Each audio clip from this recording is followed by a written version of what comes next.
I am beyond excited about today's podcast episode because, we are about to unpack some of the mindsets and tips for you to have a similar mindset of one of the most powerful women that I've met this year, which is Vanessa. A lot of people know that she's the founder of the global community Latino World Travelers. She does the conference Latino Travel Fest. She's a high school teacher. She's a powerful entrepreneur, extremely successful in life and loved by so many. She's created an amazing community. She's the winner of the Inclusion Award at WITS. She's Wonderful's Bessie Awards. That's where I met her this past year at the conference. And she has a life motto about visualizing, contextualizing, and galvanizing. This is Vanessa. In today's podcast episode, we're going to dive into some of the stories that I was so curious about, that even though she's a very public woman with tons of podcast episodes being interviewed elsewhere and stories online about her, these are the ones that I wanted to unpack because I'm like, who is this badass? And how can you and I get some inspiration from her? I'm excited, but if you're new here, welcome. This is Everyday Badassery, a podcast of travel stories inspiring you to be just 1% more badass today than you were yesterday. It's those big badass moments or big accomplishments in life. Vanessa and Latino Travel Fest or her global community, they don't happen overnight. They come with being uncomfortable, taking those small 1% changes and chances in life, both as an entrepreneur, as a person traveling the world, and as someone being open to meeting new people. Today's stories are amazing. But if you're new here, if you don't know you're like, who is this talking to me? I'm Christine Lozada. I'm the host of Everyday Badassery. This is a passion project. It's all about connecting with people and giving each other permission by sharing our stories so that we can step out of our comfort zone. I've said enough. Vanessa, let's bring her in. Hello, my name is Vanessa Fondeur Adams, and I am a badass. I am a fierce Dominicana, also high school educator for over 15 years. And I am the founder of Latino World Travelers and the first ever Latino Travel Fest. Yes. And all of that info, don't forget, is going to be in the show notes for you. And when I first met Vanessa, I'm just like, wow, like success. Like she has accomplished so many things. And I want to dive into the story today of how did that happen? And I learned that, these things weren't handed to her. They weren't easy things. And so bring us back to the beginning, because even when you came to the United States, for example, it wasn't just like an easy shoo-in. You came from the Dominican Republic. Tell us, how old were you? And what was that experience like? Yes. So I came at the age of 17 after being apart from my mother for nine years. Oh, wow. So it was a long time. And I knew she worked very hard to bring us here. We are 4 siblings. So I needed to make sure that her sacrifice was worth it. And I went into full mode. I literally enrolled in every single activity, after school, club sports. So, I always had that drive in me to participate in things, but coming here gave me the push to just go get it. That mentality of don't take advantage of all the opportunities. This is why she brought you here. Actually, I'm curious, if you were to go back now, I know that she looks young if you're watching this video, but she's not 18 years old. If you were to go back to the Vanessa at that time and tell her what you've accomplished now, would she be surprised or would she expect the things that you've been able to create in your life? I'm so curious. She will be not surprised. I don't think so. But she will definitely encourage me to continue going further because there's so many more things that I want to accomplish. This is just the tip of the iceberg. I cannot wait to dive into this. Okay, hold on. So she wouldn't be surprised. I would love to hear, obviously during that time, you enrolled in all the things you wanted to basically grab life by the balls at that age. But what kind of fears did you have at that time, and how were you able to overcome them? First, I'm glad that you say grab life by the balls because I'm Taurus. So I'm a bull. I love it. But fears that I have, well, of course, I didn't speak any English, absolutely any English, even though I had a good foundation in Dominican Republic that actually helped me grasp it better. I was always very fearful of my accent, how I was going to come out. The school that I went to was a school for immigrants.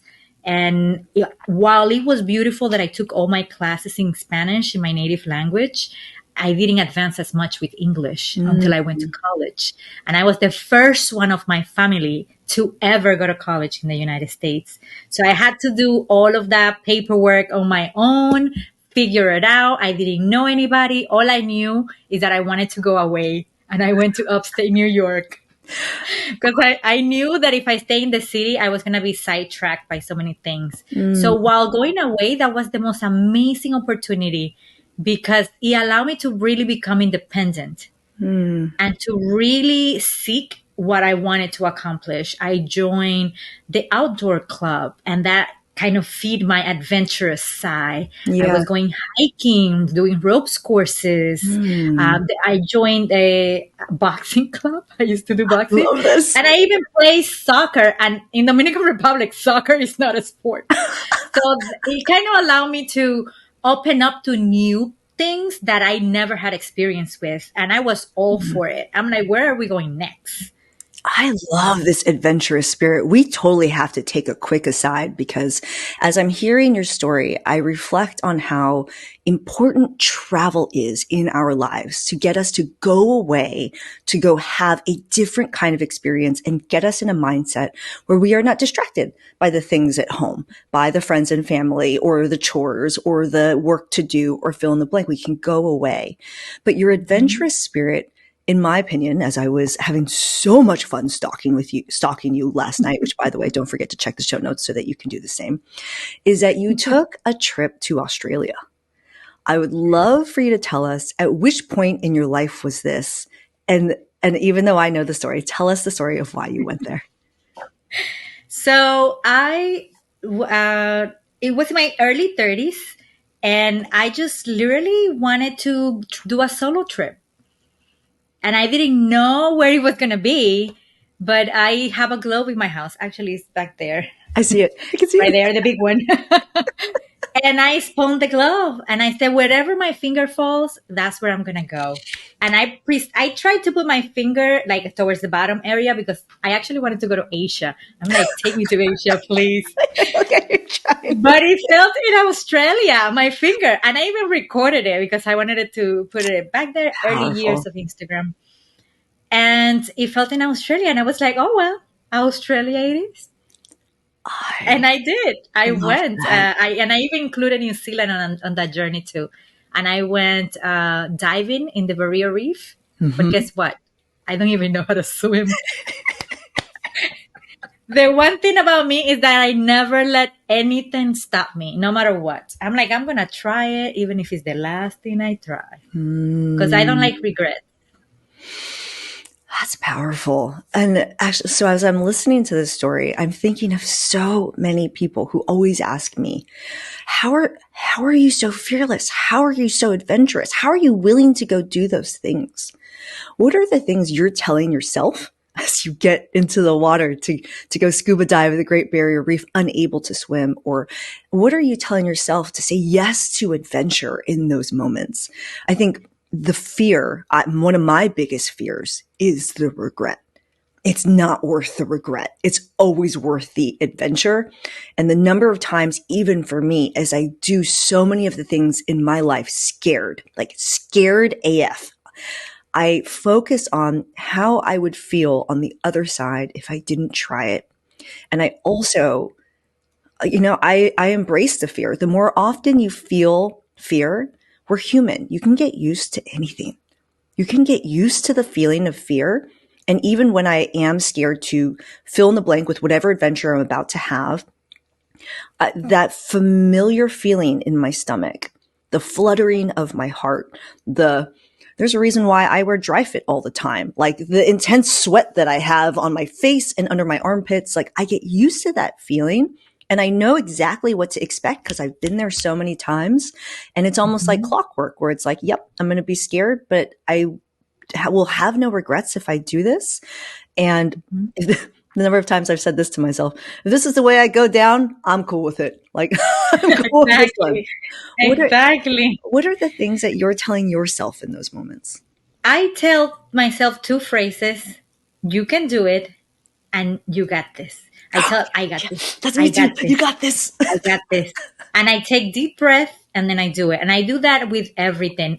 I'm scared of heights, but I do ropes courses. Yeah. Even with my students. Sometimes I take my students on experiences just so I cannot back out. So I'm like, because they're not going to let me anyhow. So, and it's a way to also taking them there. And I'm the same way with foods too. I try everything at least once because you can never know if you like something or not unless you try it. Just try it and make the decision from there. Yeah. Don't say blindly, I don't like it when you haven't even tried it before. Yes. You can't knock it till you try it. And sometimes the first experience isn't the only experience. I even think about the way people will write off places that they travel. Oh, I had a bad experience. But it's like, well, I mean, there's no way you can really experience anything like in a single trip in a place or even a food. Maybe it might be prepared a little bit differently or the way you got it that day. You don't know if it was rotten or not. You got to try it the second time. I love that mentality. Right. And also you said something that's so important, which is the power of support.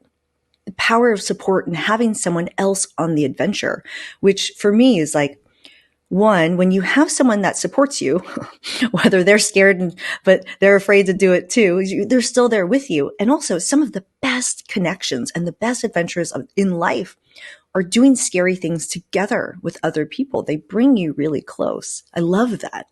But you also took a chance beyond trying new food, beyond scuba diving, even though you couldn't swim at the Great Barrier Reef, beyond spinning the globe. Like the story in itself is badass. You met somebody on this trip and you were willing to adventure and take a chance on somebody. Tell us more about that. So because of an issue that happened with that trip, sometimes, mistakes are good things. They happen for a reason. The misadventure is the adventure sometimes. I'm like, destiny. Oh my God, destiny is incredible. So I was at coming from Cairns to Sydney, and the person in the airport couldn't find my flight. And I said, what do you mean you cannot find my flight? So I had to go back to the emails and find that flight. And I didn't catch that when February has 28 days, it looks exactly the same as March.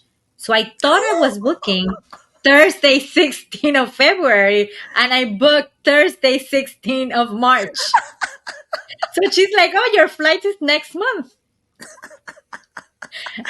I'm like, how? I am like a traveler. How am I making this mistake? How I didn't notice it before?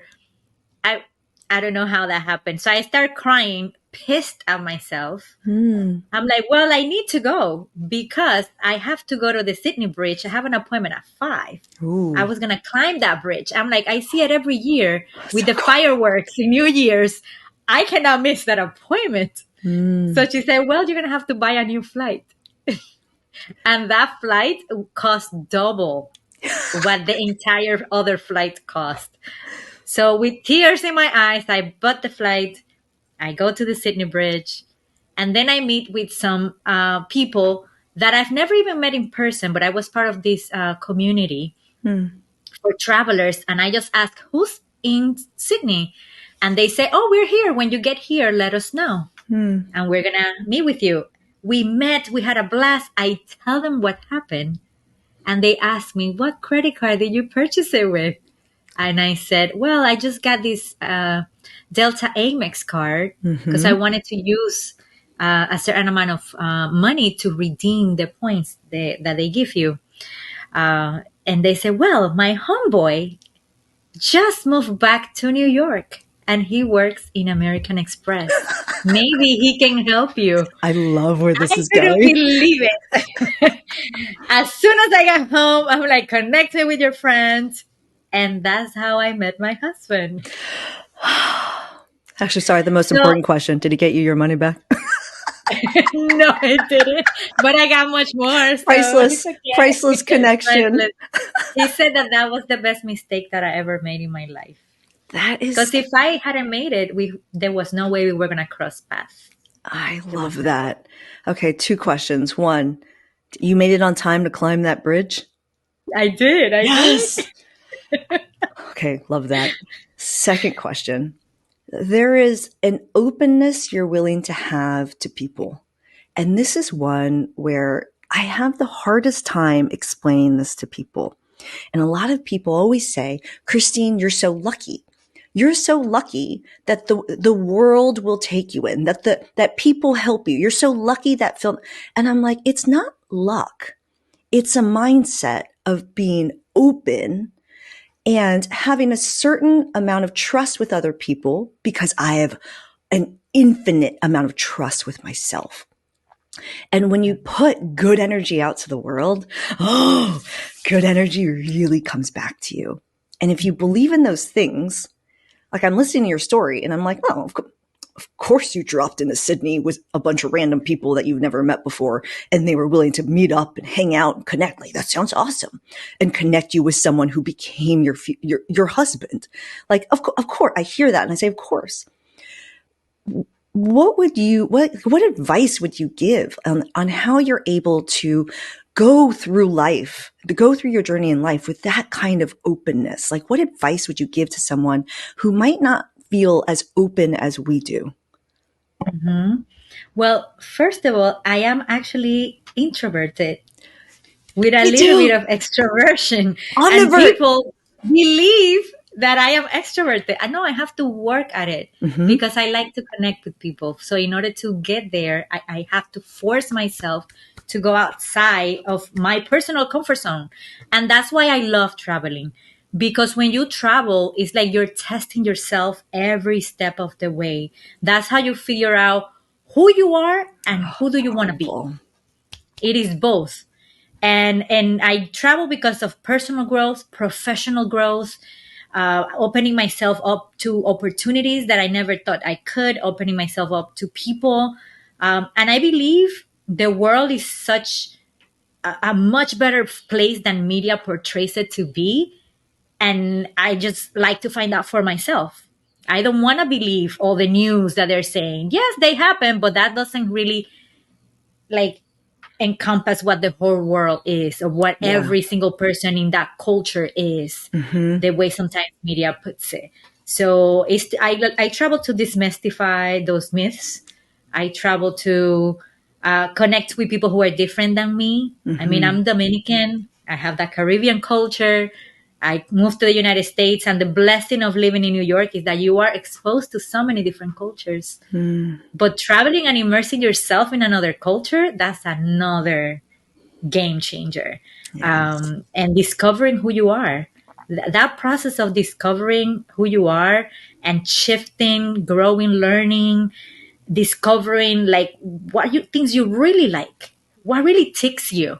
Do Mm. you like walking around, wandering and exploring? Do you like to just sit in a cafe and drink a coffee and observe people? Like, what is it that you like? Some people don't even give themselves that chance to discover that. They just go Yes. through life nonstop and never discover that for themselves.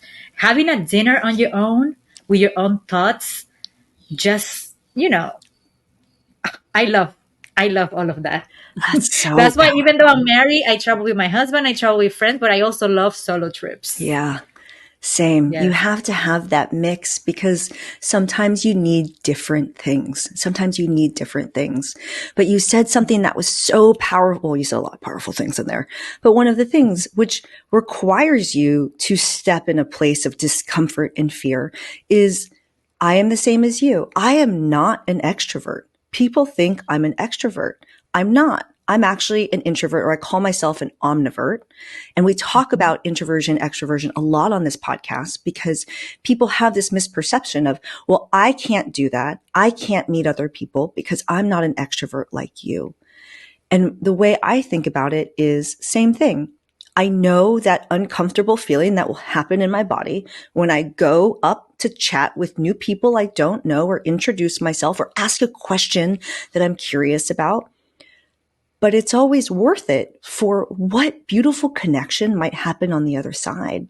That fear of, I might not meet that person, or I might not have an opportunity to learn something amazing because that person doesn't look like me. Or in some instances, like I've told stories on this podcast about how I've hung out with a huge group of Vietnamese people in Vietnam while I was traveling alone, and no one spoke English. And we just smiled at each other for 3 hours while eating dried fish. I hate dried fish. While eating dried fish and smoking cigarettes. I don't smoke cigarettes either. But I might be introverted, but I'm not shy because I'm willing to take that chance. And if you're listening to this, like these beautiful stories of being able to interact with the world, you have this opportunity to step out of that comfort zone, even if it's really tiny. Because even something like, being part of an online travel community and connecting with them when you're in a new place, that's enough common ground to hopefully be able to step out of your comfort zone and meet some new people in a new place who can introduce you to your future spouse. Right. Just to me, I just tell people, just be open to the possibilities. You never know. You never know who you're going to meet, how your life is completely going to turn around. I mean, I came here at 17, but I didn't even know that I was going to embark on traveling the world. I mean, I've been to all 7 continents. Like, what? Very few Dominican people, let alone immigrants, can say that, Yeah. So I always feel so grateful for the opportunities and for me having the guts to take those opportunities. Yeah. Like, I try not to let anyone or anything stop me. Yes, I have fear. Lots of it. I've had many nights of crying, but I'm like, I need to keep going, because if I want my life to be worth it and for me to look back when I'm like 70, 80 years old, Yeah. I don't want to say, wow, I didn't do it. I wish I did. There are so many times when I'm having a moment in which there's too much fear. Like I'm having a real tough time, like getting over the hump of like, cause I do the same thing. I do you got this. That's what I tell myself. But I actually like physically will like close my eyes and clap my hands, or I'll jump on the bed while listening to Earth, Wind and Fire's September. Like I will do things to hype myself. And there are still some times it doesn't work, where I'm still stuck. I'm frozen. I'm in fear. And one of the things I always do is I imagine super old 90-year-old badass Christine in her rocking chair, probably still drinking champagne, and I come and I have this whole vision where like I come up, I come out of up to the porch and I sit in the rocking chair next to her, and she says like, "What's up?" Like, tell me about that time and then fill in the blank with whatever thing I'm scared to do or say or whatever in that moment. And she asks me how it went. And if I can't tell her how it went down, that I can't live with that regret. And I just imagine her, reaching over and patting me on the hand, being like, I know you'd fucking do that thing. And then I do the thing. And like, when all else fails, like that's what I visualize. And that's the conversation I have literally with my future self to be able to get over that. So if you are listening to this and you feel afraid of something, think about your future older self telling you got to do it. And you got to tell that person the story about it. Yeah. All right. This has been the thing is like, you can fail at it. Yeah. And you will never know down the line why precisely you had to fail at it. Yeah. Because you can say, oh, this happened. Now I'm going to feel more scared to do the next step. No, just take another decision, make another decision, make another decision. Our life is just an accumulation of the decisions that we make. And you either learn or you grow. Both. It's all benefit. Yes. Okay. On this note, because this has been a very like rah, go us, overcoming everything. Let's talk about failure for a minute in any aspect of your life that's comfortable. But I am of the mindset of failure is inevitable. Like if you don't fail, you're not trying hard enough. Like at some point, you should be either moving too fast to be able to think through things or feel through things or fill in the blank. Like failure is part of it, but it's your choice as to whether you're going to take that failure and let it stop you, or take that failure, learn from it, and fail forward to get you to that next step. Learn from it and move forward. So on that note, what is your mindset on failure? And tell us about a recent failure. I have so many options of what stories I could share. I can't even decide. Oh. Well, failures. I'm going to share a very vulnerable story, my latest failure, which is a failure, but in itself is really not. I hosted the Latino Travel Fest this year in Elizabeth, New Jersey. And last year I hosted it in New York. No one comes with a handbook on how to be an entrepreneur. I just come in full with dreams and desires of pushing my community forward in the industry and having a representation of us. And I was always very cautious with my spending. I am a high school teacher. It's not like I make millions of dollars yet, but I will, because I will be a multimillionaire. Love. I'm very aspirational. So I'll be drinking champagne right with you when we're both there. Hey.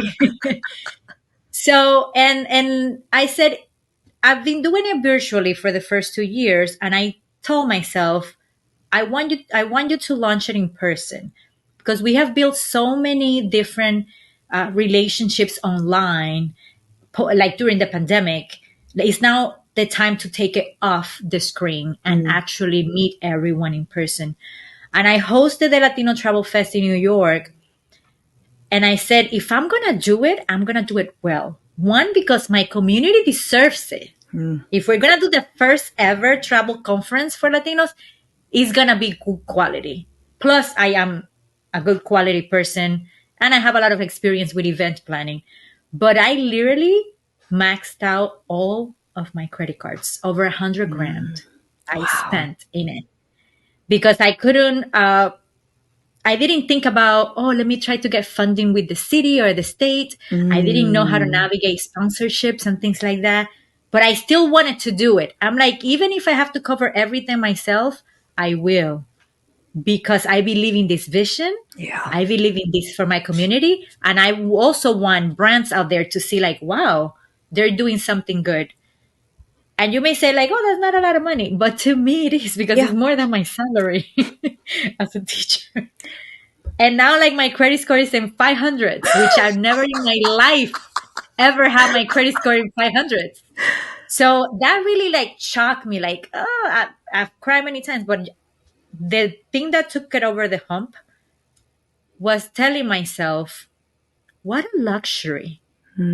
That you had over $100,000 in available credit to be able to do this. Yeah. Who can say that? Yeah. You literally not opening your first credit card until you were 25, being very conservative with your credit, maintaining, even though you travel and did all that, maintaining that availability of credit to be able to wait for this moment and be able to do this. And it's like, yes, you right now don't have it, but you will have it and pay that back. And you will. So I had to literally, after many nights of crying, I had to sit with a journal. I talked to my grandmother a lot. I believe in talking to my ancestors. And I told myself, this was just preparing me for this step. And now I learned so many lessons from it. So the one this year was totally different and way better. Yeah. And I didn't spend not even 10% of what I spent last year. And next year it will be in Chicago. And now I'm like galvanizing a group of people to help me connect with different small businesses. So I actually allow me to involve the community more in the process and not just foot the bill on myself and make it more like, let's support one another. How can we contribute to the growing the economy of this city where we're hosting it? So it was a game changer. Yes, it was a failure financially, but money will come and go. And I know that with the support of my community, I'm going to accomplish everything. Yes, I wanted to give up so many times, But even the people in my team told me, you can't give up. That is Yes. not an option. So once you have that mindset, like that is not an option, you just have to keep going. How can you keep going? And Yeah. that's why also finding community to support you is really important, no matter what you're doing. Yeah. Because if you have people and you're feeding each other positive energy and encouragement, you're going to grow way further than if you're surrounded by people that don't want to do anything and don't want to grow and don't just want to be better versions of themselves. So This is such a powerful story. It's a belief in yourself.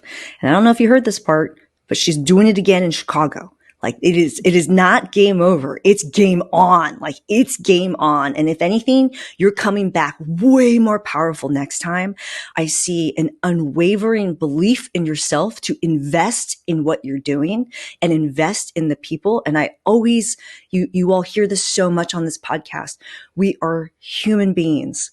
We are meant to connect and be together. We're meant to be connected. We're meant to support each other. We're meant to be together. And now you have both the encouragement of your community and as the celebration of your community to go do it again and do it again better next year. Hell yeah. I love that story. And hold on, there's one last one that's in there, which is a lot of times in a mindset that I've recently adopted.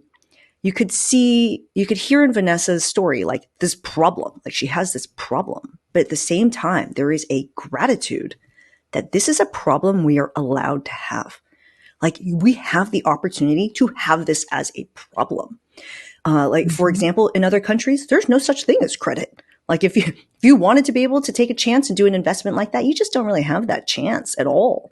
You know, it's a great problem to have that she maxed out her credit cards, but now her problem is creating an even bigger, better conference supported by the people in her community next year. Hell yeah. Whew, that's super exciting. All right. I'm going to share my failure in the outro, but I want to ask you one last question, which is, actually, I don't know if you know, I asked this question. I already know the answer, but I want to hear it from you. Are you a badass? Why or why not? I am 100% a badass. I even host a book club called the Badass Book Club. It's going to be linked in the show notes. Tell us more. Why? Why are you a badass? Enlighten us. Just because I really don't let anything stop me. I not only want to go at it alive myself, like taking life by the horns and achieve all of my dreams. Like I have a list of all of my dreams. But I also want to bring people in that journey. I also want people to be thinking like me. Because I'm like, if I want to grow, I want my whole community to also have that accessibility, that power to believe in themselves and to believe that everything is possible.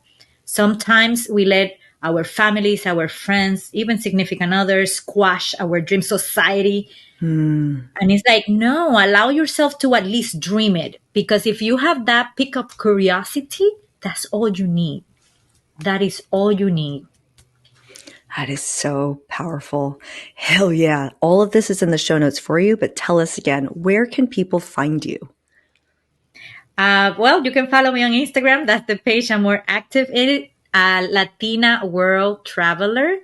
And I'm active sometimes in LinkedIn. So you can find me there as well.